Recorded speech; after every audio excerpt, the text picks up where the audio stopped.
may nag-message.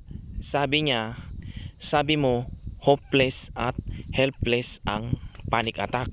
Pero bakit mo sinasabi na ramdamin lang ang panic attack? E di lalong mapapahamak na kami. Alam nyo, nasa sitwasyon lang talaga kayo ng walang alam or zero knowledge. At saka nasa sitwasyon din kayo ng hindi nyo kayang gawin o hindi nyo talaga nagagawa yung acceptance o yung danasin yung panic attack dahil nga wala kayong alam, or kung meron man kayong alam na o meron na kayong knowledge about sa panic attack tapos hindi nyo pa rin magawa-gawa, ibig sabihin nasasakop pa rin kayo ng pakiramdam na yun, yung panic attack na.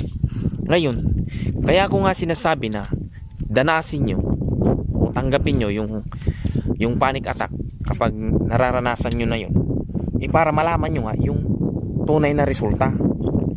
Kasi kung ayaw nyo yung ramdamin, ayaw nyo danasin ang panic attack, yung helpless at saka hopeless, paniniwalaan nyo talaga na yun ay totoo at doon na kayo mismo magpo-focus sa ganung kaisipan.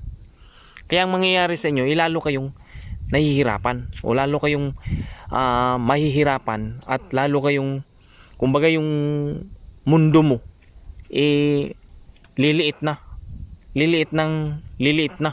Kasi nga yung panic attack parang pinaniwalaan mo na yun talaga siya ay helpless at saka hopeless kahit hindi naman yun totoo, kasi ayaw mo kasi siyang danasin o ayaw mong ramdamin.